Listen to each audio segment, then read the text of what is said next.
among gikanta sa pagtuo mukaon sa tinapay nga langitnon. Adlaw-adlaw magkaon ug ang kinabuhi tapuklion. Kining kanta sa mga saksi ni Jehovah mao ni ang teaching sa Katoliko. Nga dili ta pwede mo kalawat unless nga naa ka sa state of grace. Ayaw yung kalawat nga naa ka sa estado sa sala. So kining gikanta sa mga saksi ni Jehovah, doktrina ni sa Katoliko. Ug matod sa among gikanta sa pagtuo mukaon sa tinapay. Pero nahimulong ko kami wa may kaon-kaon. Naaman yung pagtuo. Sa kanta, mukaon man kung na yung pagtuo. Ngayon, kapila mukaon, adlaw-adlaw mukaon.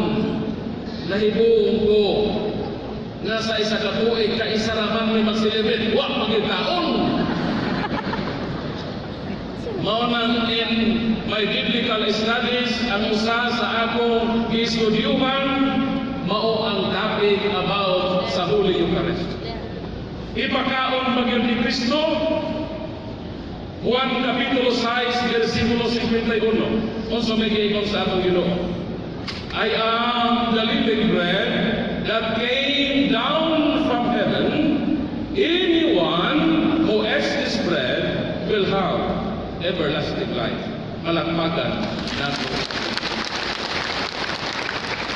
Sa ako ba'y makaon sa Ginoo? Kay gusto sa Ginoo nga makabatunta o kinabuhi na tunay. Kami kay wa may manaon, kuman sa among selebisyon, among ilubong ang tinapay o vino. Ang lupa mo'y mahalangit, kay mao may dilamon sa Eucharistia. Maunang sa akong biblical studies, akong nasayran.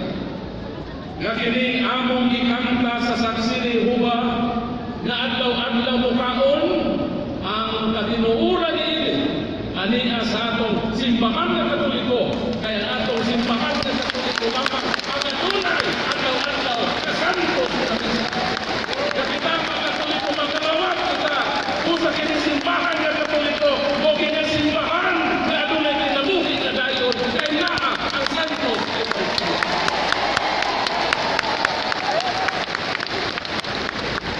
Ang ikaduhang rason nganong nahimo kong Katoliko, tungod kini sa akong pagpangita sa tinuod na simbahan. Kaming mga saksi ni Jehovah gitudloan kay sa among tinuhan. Libro ni sa saksi. Ang puluhan ani nga libro, ang kamatuoran na mutultol sa kinabuhi nga dayon. Unsa may gitudlo sa among tinuhan? Dinhi sa Kapitulo 13 para po 1, paminawa din ang itudlo sa mga saksi ni Jehovah. Kung buot nato nga mabuhi sa walay katapusan, ginahanglan nga atong ilhon ang tinuod na iglesia. Unsa daw ang requisitos nga ang tao makabaton o kinabuhi nga dayon, ginahanglan nga ilhon niya ang tinuod na iglesia. Ang pangutana, si Kristo ba nagtukod o iglesia? Ang tubag nagtukod. Pila'y gitukod ni Kristo? O salang ang gitukod ni Kristo? O ang bugtong simbahan na gitukod ni Kristo, adunay koneksyon kang Pedro. The true church founded by Christ is Catherine related. Klaro na sa San Mateo 16-18, ingon na nga itong Ginoo kang San Pedro, o ex Petros et super Petram. Edificabo in Christianiam et forte infere non prevalebon ad versus iam. Ikaw, Pedro, ibabaw ni ining mong bato, pagatukuron ko ang akong iglesia. I will build my church.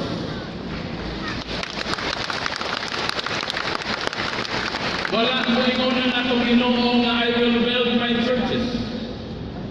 Mao nang dito ko nangita dito nagsugod ang akong paghigugma nga pagitaon ang tinuod na simbahan sa akong kinabuhi.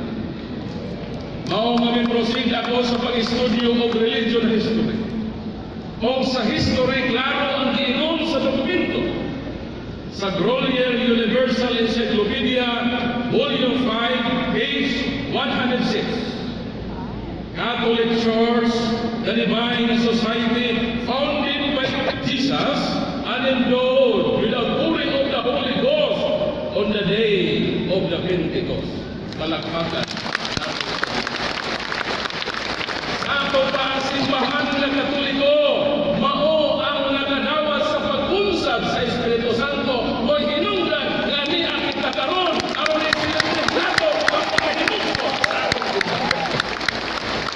Ang ubang tinuhan wala sila mag-celebrate karon kay dili man sila simbahan nga gitukod ni Kristo naging pakunsaran sa iyang Espiritu Santo. Kita lang ang Katoliko ang tunay na kumot sa pag-celebrate niya kay kita ang simbahan sa Ginoo na iyang pakunsaran sa Espiritu Santo sa panahon sa Pentecost. Mao kining duha ka rason kung ngano gani adtong May 29 I was decided nga magpabunyag sa simbahan sa Katoliko.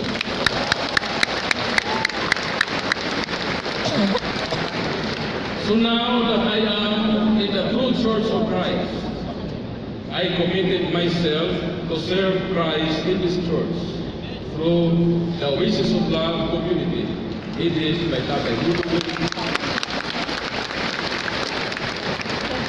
And by the grace of God, my desire is to be of service until God calls me home. Palakpakan. Magpabiling ko matinumanon o magmatinod-anon sa pagpangalaga sa Ginoo dinhi sa atong simbahan hangtod sa katapusan ng pagtitig sa atong kasikas. My dear brothers and sisters sa among community ng Oasis of Love, more than 100 na ka mga pastors ang nabibro sa among community. Although na ko'y makauban na itambong ni ining mga celebration, I would like to call in my fellow converted pastors sa ilang pag-introduce sa ilang pagkulingon. Ato silang sugato sa usa ka masipang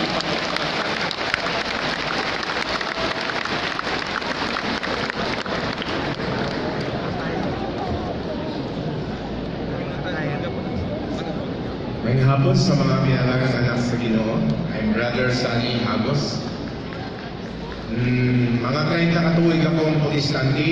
Convert ako sa Katoliko 2013. 2 years na ako sa Catholic. And na-convert ako dahil kay Mama Mary and because I found it na ang simbahan Katoliko. I found it na ito ang simbahan na itungkol sa Ginoo. And now I'm living as a happy Roman member of the Catholic Church. Ako si Brother Buboy Gatrama, taga Cebu. I was not just only a pastor but also a founder of a Protestant church for 12 years here in Cebu, and I was also a pastor in Korea for 3.5 years for the Presbyterian Church in Iksan City, South Korea. So the reason why I returned to this faith because of that false accusation that was being done by the Protestant. He said that the Roman Catholic, the Vatican City, is the throne of Satan.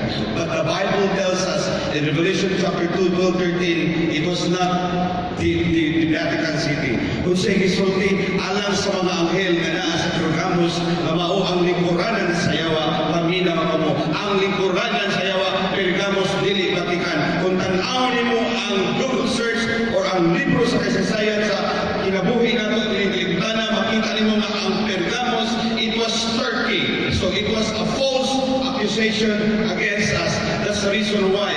Ang sunod, nanong ni Aniko, umi-embrace sa Catholic faith, tungod kaya ang ilang isulti mao kini. According to the Protestant, that the Pope in Vatican is the Antichrist. But in the Bible it says, in 1 John chapter 2 verse 22, who is the Antichrist?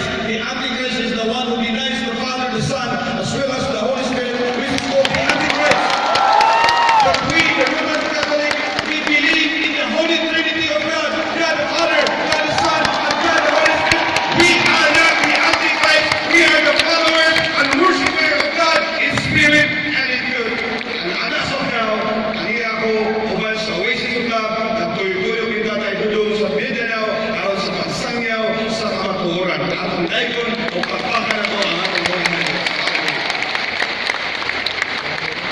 Kanatong tanan ani-ani niyo sa tanang mga communities. Maayong hapon kanatong tanan. Ako guys si Sister Adin Dura na taong protestante, nagdako ka protestante. Kaming tanan ng mga igsoon, pastors na imong pastora. Nagtukod ni simbahan Pure Gospel of Jesus Christ International Ministries. Ug among giangkon among simbahan ra mo'y maluwas mo'y tinuod. Among giangkon nga ang simbahan namo mo'y gigiyahan sa Bulaang Espiritu Santo. Apan ang tanan namong giangkon ug ang tanan nga mga akusasyon na tubag sa dihang miadtumi sa Manila aron pagsudong sa atong Santo Papa nga si Papa Francisco ug natubag ang mga pangutana dito nga diin ang atong Santo Papa ang ihang aura anaa ang aura sa kalinaw anaa ang aura sa gugma sa among pagsudong sa Santo Papa among nakita ang presensya ni Jesus ug dito mga kaigsuonan nakaingon ko nga ang akusasyon sa among kanhi pastor kaniadto dakong baka kay pagkakita namo sa ulo sa Santo Papa wala gay 666 nga namarka bisan og 677 wala gyud dakong baka diay kadtong among gituan sa unang panahon usa karon mga maigsuonan nagpasalamat gihapon ko sa among relihiyon kaniadto nga protestante nga diin ang matuto ko pinaagi sa pagbansay sa Biblia nagpasalamat ko niya na apan karon ako gipasalamatan kay nagatultol ako sa tinuod nga simbahan nga tinukod ni Kristo walay lain ang simbahan Katoliko ang protestante mo ay akong namat-an apan ang Romano Katoliko mo'y akong